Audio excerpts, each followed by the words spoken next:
(69번) 버스가 가다가 사고가 났어요. 교통사고가 나서 그 안에 있는 사람들이 다 죽었습니다. 근데 그 버스 안에 타고 있던 억울한 사람 4명이 있어요. 그 첫 번째 사람이 내일 결혼하기로 되어 있는 여자. 전날 죽은 겁니다. 두 번째 억울한 사람이 졸다가 한 정거장 더 간 사람입니다. 세 번째 억울한 사람은요, 막 출발한 버스 기어이 쫓아가가지고 세워가지고 탄 사람입니다. 마지막으로 제일 억울한 사람입니다. 자기는 96번을 타야 되는데 잘못 봐가지고 69번 타요. 본다라고 하는 건요, 정말 중요합니다. 이 본다라는 것이요, 잘못 보면 어쩌면 이것이 우리를 죽음의 길로도 이끌 수 있는 거란 얘기입니다. 보는 게 굉장히 중요해요. 볼 것 보지 못하고 보지 말아야 할 것 바라보면은요, 그것 때문에 시험 드는 겁니다. 내가 하나님 앞에 봐야 될 거를 봐야 되는데 안 봐야 될 것 보다가 괜히 하나님 원망하고 낙심하고 절망한다고요. 내가 볼 것만 잘 보면 시험에 안 드는데 보지 못할 것 봐가지고 내 인생 스스로 망치게 된단 말이에요. 바라보는 건 정말 중요한 겁니다. 우리 크리스찬들도 마찬가지입니다. 지금 내가 무엇을 보고 있는지 잘 분별하셔야 돼요. 그러니까 내가 보고 있는 게 지금 나를 살릴 것인지 나를 죽일 것인지 분별하는 영이 크리스찬에게 있어야 된다는 얘기입니다. 지금 내가 저 보는 거 붙들고 가서 내가 저거 붙들고 갈 때 내가 지금 살아갈 건지 아니면 잘못하면 죽음으로 갈 건지. 본다라고 하는 거는요, 엄청난 영향을 줘요. 인간이 가지고 있는 80%의 모든 정보의 대부분이 보는 것에서 들어온다고 하는 겁니다. 그러니까 내가 보는 것으로 말미암아서 내 생각과 내 마음과 내 행동 모든 게 움직일 수 있다는 얘기예요. 그러니까 수많은 광고회사들이 어디에 돈을 퍼부어요? 그 30초짜리 20초짜리 광고에 돈을 퍼붓잖아요. 보는 것만으로도 사람의 행동이 바뀔 수 있거든요. 무엇을 보느냐에 따라서 사람의 행동이 바뀔 수 있습니다. 그래서 여러분이 볼 거 안 볼 거 분간하지 못하면, 잘못하면 그 잘못 보는 것 때문에 죽음의 나락으로 갈 수도 있다고요. 예전에 재밌는 실험을 한 적이 있었죠. 영화를 이렇게 상영하는데 영화가 보통 1초에 아이들 애니메이션 16컷, 그렇다면 어른 성인 영화는 24컷, 보통 이러죠. 1초에 지나가는 컷이 24컷이 툭툭 가요. 그런데 이 중간에 한 컷을 살짝 빼고 뭐를 넣냐면 콜라, 팝콘 이렇게 살짝 넣었어요. 그리고 영상을 딱 흘려보내요. 근데 이게 인간의 눈으로는 실제로는 안 보여요. 안 보인단 말이죠. 실제 내가 의식해가지고는 안 보여요. 그런데 그 영화를 보고 나가지고 전혀 관계없는 내용이 하나 삽입된 거죠. 근데 실험을 했는데 재밌는 건 영화가 끝나고 다 사람들이 팝콘과 콜라를 사러 갔다 그러죠. 그러니까 내 눈에 들어오는 게 정말 아무것도 아닌 것 같아도 보여지는 대로 내가 행동하게 돼 있는 거예요. 그러니까 여러분이 무엇을 보느냐에 따라서 여러분의 살 인생이 바뀌는 거예요. 보는 건 정말 중요한 겁니다. 잘못 보면 죽음이냐 생명이냐 갈림길에 서게 되는 거예요.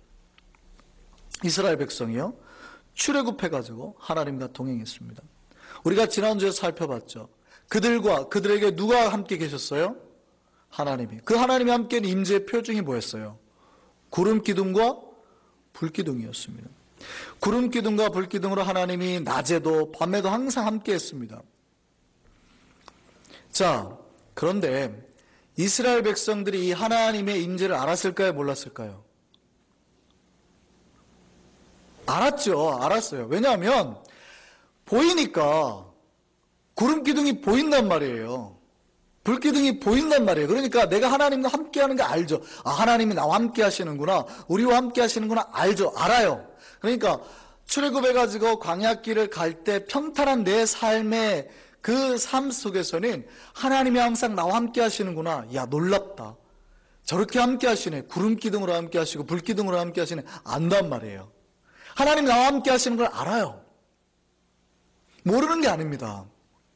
그런데 문제는 내가 평안했을 때는 하나님이 구름 기둥 불 기둥으로 함께 하시는 걸 아는데, 문제는요, 나에게 외부적인 환경이나 여러 가지 변화를 통한 순간적인 고난이나 고통이 엄습해오는 거예요. 그러니까 환경이 갑자기 바뀌었어요. 내가 평안할 때는 하나님이 계시는 줄 알아요. 그런데 어떻게 해요? 갑자기 나에게 그 공포가 몰려올 때가 있어요. 이스라엘 백성 뒤에 갑자기 두려움과 공포가 오는 겁니다. 바로 왕이 말과 병거와 군대를 동원해 창칼을 가지고 이스라엘 백성들을 쫓아온 겁니다. 이때 이스라엘 백성들이 어떻게 해요? 방금까지만 해도 봤던 구름 기둥 불 기둥이 안 보이는 거예요. 잘 생각하세요. 구름 기둥 불 기둥이 없어진 거예요? 구름 기둥 불 기둥이 없어진 게 아니죠. 구름 기둥 불 기둥은 항상 우리와 함께 계셨어요. 이스라엘 백성과 항상 함께 계셨다고 해요. 낮에도 함께 계시고 밤에도 함께 계셨어요. 평온할 때는 그게 보인단 말이에요. 그런데 갑자기 내 환경이 바뀌었더니, 예를 들어서 아까처럼 이집트 군대가 나를 공격해 왔더니 내가 이제 구름 기둥과 불 기둥이 내 눈에 보여요, 안 보여요? 안 보이는 겁니다. 그들의 평안했던 환경이 갑자기 요동치는 거죠. 불안이 그 안에 싹트기 시작한 겁니다. 두려움이 싹트기 시작하는 겁니다. 그리고 뭐예요? 불평하기 시작하죠. 우리의 때로는 안 좋은 환경들, 그러니까 주변의 요소들이 우리의 신앙을 변질시킬 수 있습니다. 고난이나 고통이 좋을 수도 있어요. 우리에게 닥쳐오는 여러 가지 환난들이 우리를 좋게 만들 수도 있지만, 우리가 그거를 긍정적으로 받아들이지 못하면 이것이 어떻게 해요? 우리의 눈을 가리고 우리의 마음을 다운시키고 낙담시키는 요소로 작용할 수 있다는 겁니다. 2달 전에 한국 뉴스에 이런 기사가 났어요. 초등학교 급식 재료로 쓰는 꽁치 통조림. 그래서 통조림 여러 개를 다 조사했는데, 여러 가지 그 꽁치 통조림 대표되는 여러 가지 통조림 내에서 29개를 조사했는데, 그 중에 25개에서 환경 호르몬이 나온 겁니다. 이 환경 호르몬이 어떤 영향을 미치냐면요, 이 생식 세포를 변형시켜요. 그러니까 아이를 낳았는데 기형아가 나올 수 있겠죠. 또 정상적인 세포를 변형시켜서 암으로 바꿀 수 있는 겁니다. 이게 환경 호르몬이 그냥 조금 쌓였을 때는요, 별 영향을 못 발휘해요. 그러니까 환경 호르몬 조금 먹었다고 죽지 않아요. 그런데 이게 인체에 오래 쌓이면요, 이런 세포 변형으로 암으로 바뀔 수 있다는 얘기입니다. 이런 것들이 여러 가지 상황이나 여러 가지 고난이나 이런 것들을 그때그때 해결하지 않으면 처음에는 이게 쌓여가는 게 잘 몰라요. 그러니까 괜찮은 것 같죠? 괜찮아. 이 정도로 죽나? 그런단 말이에요. 근데 여러분 안에 그런 문제거리들이 자꾸 여러분 안에 쌓여갈 때 그거 쉽게 생각하지 마세요. 빨리 처리하지 않으면요, 그게 언젠가 여러분을 삼키게 될 줄 믿습니다. 영적인 세계도 똑같습니다. 신앙인들에게 독소들이 들어온단 말이에요. 지금은 아무 문제 없다고 생각하죠. 이거 지금 아무 문제 없어. 이 정도쯤이야. 이 정도쯤 왔어. 내버려둬요. 내 신앙이 나태해지고 내게 때로는 안 좋은 것들이 들어와도 이 정도쯤 하고 누려도 된다고 생각하는 거예요. 근데 이런 것들이 자꾸 놔두다 보면 어떻게 해요? 쌓이면 나중에는 돌이킬 수가 없는 때가 옵니다. 여러분이 막을 수 없는 때가 온다고요. 그것이 여러분을 죽이고 삼킬 날이 와요. 그것이 언젠가 거대한 괴물이 돼가지고요, 여러분의 영혼까지, 여러분 삶까지 홀딱 삼키게 된다고요. 그 문제거리를 빨리 해결하시기 바랍니다. 만약에 그 문제거리가 우리에게 왔어요. 그럼 어떻게 할까요?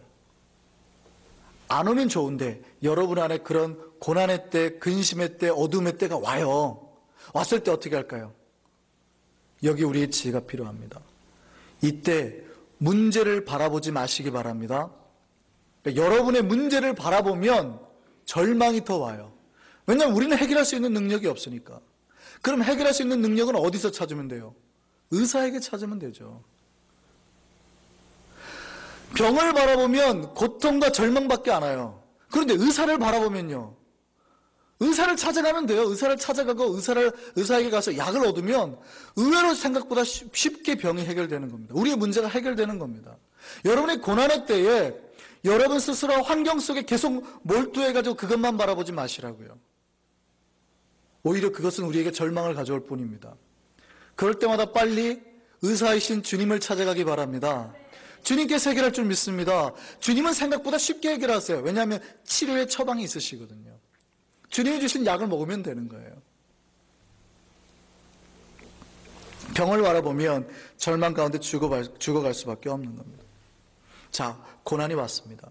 이스라엘 백성이 평탄하게 하나님과 동행했는데 갑자기 뒤에서 이집트 군대가 몰려와요. 어떻게 합니까? 이들이 이제 요동치고 불평을 하기 시작합니다.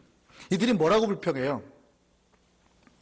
모세, 너 이집트에 매장지가 없어서 여기까지 나를 불러가지고 여기서 죽게 만들어? 차라리 우리가 이집트 군대에 순종하겠다. 죽는 것보다. 네가 처음부터 데리고 나가려고 할 때부터 우리가 반대했었지. 불평하기 시작하는 겁니다. 원망하기 시작하는 겁니다. 자, 보세요. 이스라엘 백성이 언제 불평하기 시작해요? 뒤돌아봤을 때입니다. 뒤에 문제와 환경이 오는 것을 보고 그때부터 불평하기 시작하는 거예요. 뭘 봐요? 자기에게 닥쳐온 변화된 상황을 보는 거예요. 자기에게 닥쳐온 문제거리들을 자꾸 집중하기 시작하는 거예요. 그 뒤에 계시는 하나님은 못 봐요. 하나님이 떠나셨어요? 하나님이 떠난 적 한 번도 없어요. 항상 지금도 옆에 구름기둥, 불기둥을 함께 계세요. 하나님의 임재가 없어진 게 아니라고요. 우리 안에는 언제나 하나님의 임재가 그대로 계셨어요. 근데 그들이 어디에 집중하는 순간, 문제거리에 집중하는 순간, 곤란거리에 집중하는 순간, 나를 어렵게 하는 거리에 집중하는 순간 내 눈에 뭐만 보여요? 그것만 보인다고요. 하나님 임재는 떠난 적도 없으신데, 하나님 우리를 한 번도 외면한 적도 없으신데 우리 눈엔 더 이상 하나님이 보이지 않기 시작하는 거죠. 그리고 어디에 더 몰두해요? 문제거리에 몰두하는 거예요. 계속. 그리고 뭐예요? 아, 죽을 것 같다. 아, 죽을 것 같다. 그러니까 뭐가 나와요? 불평이 나오는 거죠. 그들이 뒤에 덮치는 애국 군대를 바라보고 더 이상 하나님을 향한 눈을 다 뺏겨버렸습니다. 이제 그들 눈에는 더 이상 구름기둥, 불기둥이 보이지 않았어요. 그들의 눈에는 오직 애국 군대만 보인 겁니다. 바로의 군대를 보고 두려움 속에서 하나님을 원망하게 됩니다. 우리가 하나님의 임재를 알고 있어도요, 하나님이 지금 내 옆에 계신 것을 바라보지 못하고 이렇게 나에게 문제가 일어나는 상황이나 두려운 환경이나 또 여러 가지 그런 문제거리들을 바라볼 때 우리는 동일하게 공포와 두려움 속에서 빠져나오지 못하게 됩니다.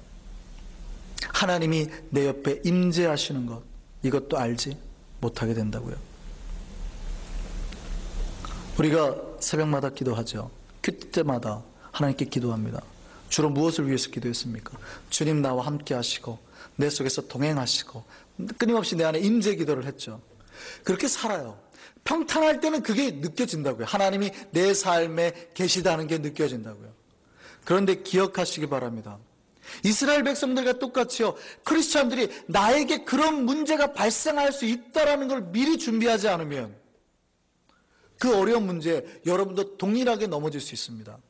그러니까 누구라도 내가 믿음이 좋은 사람이라도 하나님과 동행하는 사람이고 매일 하나님과 이렇게 임재를 경험하는 사람이라도 환경이 언제든지 나를 공격해 할 수 있다는 것에 대해서 준비를 하셔야 된다고요. 저게 오면 나도 저렇게 시험해 줄 수 있구나. 그래서 그런 게 올 때마다 빨리 뭐 하셔야 돼요? 닦아내셔야 돼요. 빨리 치우셔야 된다고요. 아이고 환경으로 오면 처음 왔을 때니 괜찮아, 이거 좀 먹는다고 안 주고 하지 마시고 그게 쌓이기 전에 미리미리 제거를 하시기 바랍니다. 그럴 때 여러분 안에 있는 문제가 사라지는 거예요. 하나님은요, 언제라도 어느 순간이라도 당신만을 바라보기를 원하십니다. 하나님이 이스라엘 백성의 삶의 문제를 보고 좌절하기를 원하지 않으셨습니다. 그들의 눈이 언제라도 하나님만 바라보기를 원하셨다고요. 그리고 담대하기를 원하셨습니다. 믿으십니까? 그래서 하나님이 이스라엘 백성에게 하셨던 말씀이 있어요. 오늘 본문 13절 한번 보시죠. 오늘 본문 13절입니다. 같이 읽겠습니다. 자, 모세가 백성에게 이르되 뭐 하라고요? 너희는 같이 시작. 너희는 두려워하지 말고. 그 다음에요. 가만히 서서 여호와께서 오늘 너희를 위하여 행하시는 구원을 보라. 두 가지예요. 하나님 우리에게 주신 말씀이. 첫 번째 뭐 하라고요? 두려워하지 말라. 두 번째 뭐예요? 너희를 구원하시는 하나님을 보라. 두 가지입니다. 우리의 삶에 수많은 사탄은 끊임없이 우리를 공격해요. 우리를 두려워하게 만들고 걱정하게 만들고 근심하게 만들고. 그 목적이 뭐예요? 주님을 바라보는 우리의 눈을 자꾸 돌리려고요. 어디로? 그 문제거리들로 자꾸 돌리게 만들어요. 주님을 향한 목적을 끊임없이 뺏게 만들어요. 자꾸 흔들게 만들어요. 근데 주님은 뭐 하라고요? 그런 것들에 속지 말라고 하는 거예요. 그래서 딱 한마디로 자르시죠. 이렇게. 두려워하지 마. 두려워하지 말라고 말하는 거예요. 그리고 뭐 하라고요? 너희를 구원하시는 누구를 보라고요? 나만 바라봐. 그런 것들 보지 마. 그런 거 보면 너희도 똑같이 시험에 들고 근심하고 불평할 수 있으니 그거 하지 말고 누구만 보라고요? 나만 바라봐.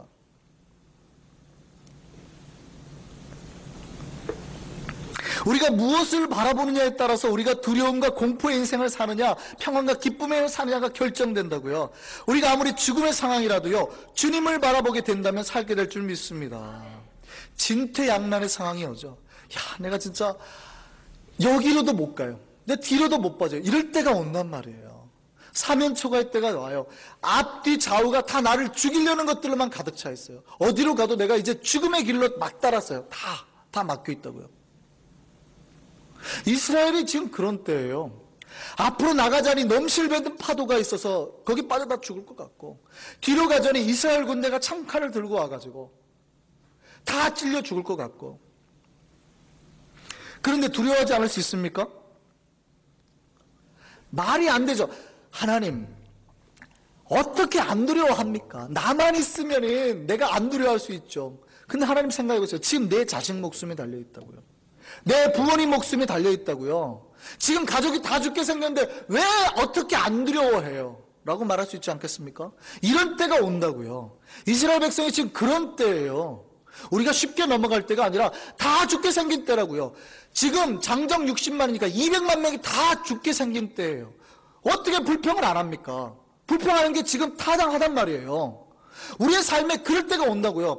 목사님, 내가 어떻게 불평 안 합니까? 불평할 때잖아요. 타당하다고요. 지금 이스라엘 백성이 불평하는 게 타당하다고요. 안 타당한 게 아니에요. 그런데 하나님 뭐라 그래요? 두려워하지 말고 그 다음에 뭐예요? 가만히 있어라. 그럴 때라도 뭐 하라고요? 거기에 포커스 두지 말라는 거예요. 누구에게만? 나만 바라보라는 거예요. 내가 어떻게 너희를 구원하는지 보라는 거예요. 주님은요, 이 사면초가의 상황에서 주님을 바라볼 때 우리 앞에 생명의 길을 여실 줄 믿습니다. 우리 앞에 길이 있다는 사실을 우리는 몰랐어요. 다 막혀있는 줄 알았죠. 저기에 오히려 막혀있는 그것이 우리를 죽일 거라고 생각했어요. 그런데 주님은요, 우리가 상상할 수 없는 장소에서 생명의 길을 여시는 하나님일 줄 믿습니다. 죽음의 장막인 줄 알았던 그 바다를 어떻게 만들어요? 하나님이 오히려 생명의 길로 만드신 겁니다. 죽음의 장소도 생명의 장소로 바꾸시는 분이 우리 하나님이심을 기억하시기 바랍니다. 그러니까 나는 죽을 것 같았어요. 아, 하나님, 여기가 나를 죽이는 장소네요. 내가 죽어야 될 장소래요. 그러니까 우리가 불평한다고요. 근데 하나님이 그 장소에서도 뭐 하라고요? 가만히 있어서 뭐 하라고요? 주님만 바라보라고. 하나님이 우리에게 요구하는 게 뭔지 아시겠습니까? 여러분의 환난의 때가 온다니까요.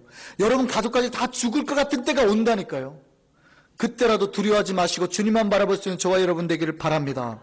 하나님이 누구에게 그런 은혜를 베푸십니까? 당신만을 바라보는 백성에게요. 어떠한 고난 속에서라도 주님만을 바라보고 당당히 설 수 있는 믿음의 백성들을 되기를 바랍니다.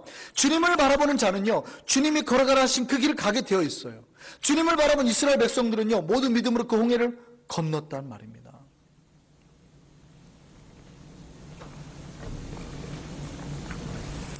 주님을 바라본다라는 게 구체적으로 뭘까요? 우리가 주님을 바라봐야 되는데 도대체 하나님이 지금 우리에게 말씀하시는 게 뭐예요?